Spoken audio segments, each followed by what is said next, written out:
Destinasi selanjutnya adalah Osaka, Jepang.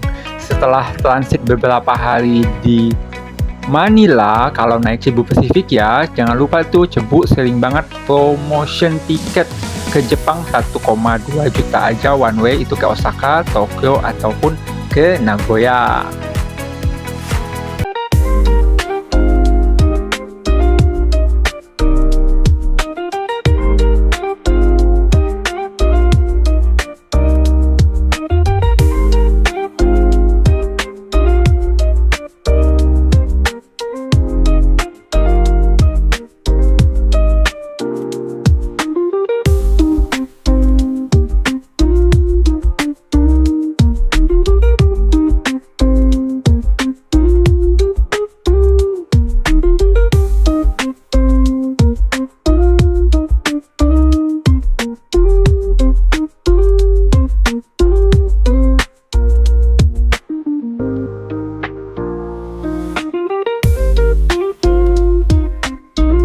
Osaka ini menjadikan salah satu kota tujuan utama wisatawan dunia untuk datang dan berlibur atau melihat kultur dari warga Jepang di kota-kota di Jepang ya, karena Osaka ini dekat dengan Kyoto. Kyoto merupakan kota bersejarah, kota tradisional atau kota tua dari sejarah peradaban Jepang yang banyak didatangin orang karena masih banyak perkampungan-perkampungan Jepang lama dan juga banyak kastil ataupun peninggalan-peninggalan bersejarah zaman Jepang kuno.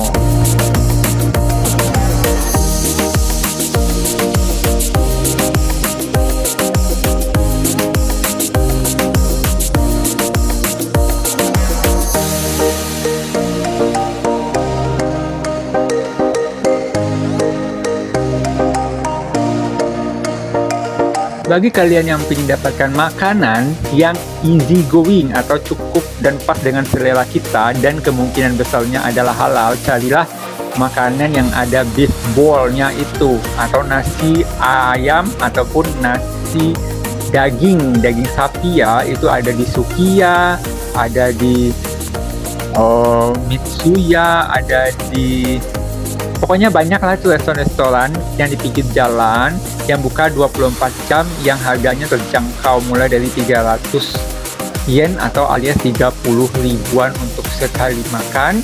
Kalian bisa cukup kenyang, atau kalian pergi ke supermarket, lihat di sana ada makanan-makanan yang biasanya setelah jam 8 malam juga diskon 30-50%.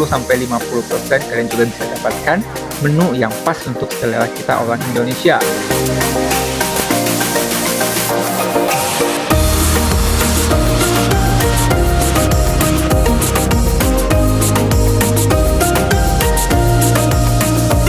Sebenarnya kota-kota di Jepang itu sangat menarik ketika malam atau senja hari tiba dan penuh dengan wisatawan yang lagi berkeliaran, terutama di pusat-pusat distrik perbelanjaan ya.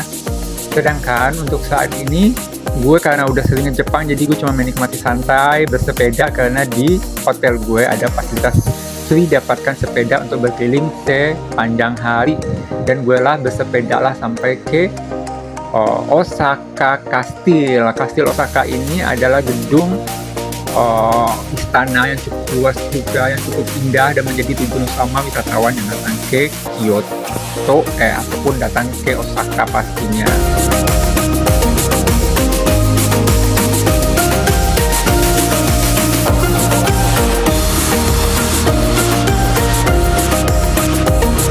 Osaka Kastil ini dibuka buat umum ya, masuk ke hampir semua area kecuali area utama, itu gedung dari istana raja sendiri. Kalau gedung istana itu masuknya itu mesti berbayar karena itu di dalamnya itu kalau nggak salah banyak museum peninggalan bersejarah dan merupakan museum tua untuk barang-barang peninggalan kerajaan Jepang yang berada di Osaka. Sedangkan kalau gue sih cuma berorientasi kalau liburan ke museum-museum yang gratis saja, karena masih banyak pilihan yang gratis yang bisa didatangin, cukup menarik, cukup bersejarah. Ngapain mesti yang berbayar ya?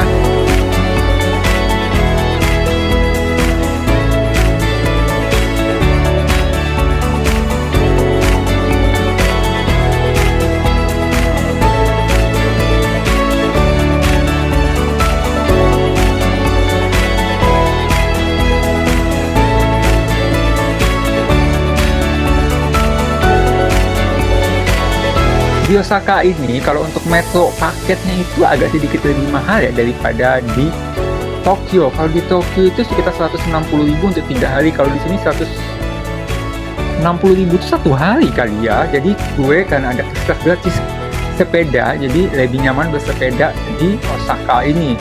Kalau sepedanya gratis, kalau disewa mungkin cukup mahal kali ya. Jadi enak loh pakai bersepeda itu keliling-keliling, terutama di musim gugur ataupun di musim semi. Di musim dingin juga nggak ada masalah lah ya, cuma mungkin anginnya agak sedikit dingin saja.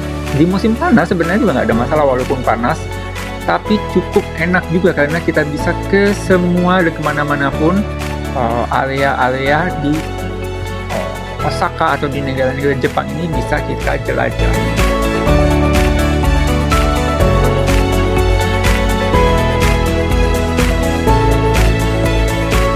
Kalau kalian datang ke Osaka atau ke Jepang di musim semi, ini dia yang bagus untuk melihat bunga sakura bermekaran. Kalian datanglah ke Osaka Castle.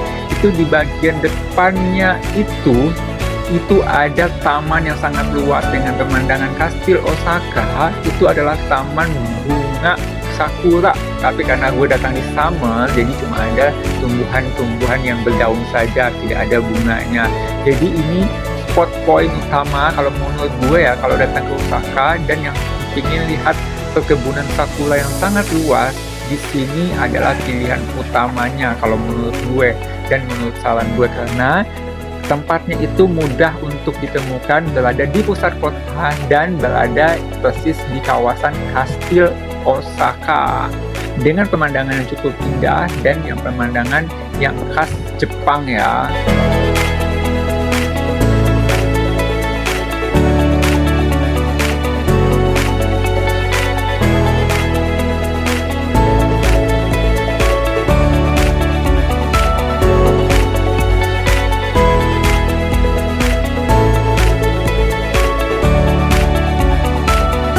Dan di sungai yang ada di depan kastil itu kalian juga bisa mencoba naik perahu berbayar itu, tapi gue nggak tahu harganya berapa, tapi mungkin cukup indah jika kalian menikmati musim semi di atas perahunya.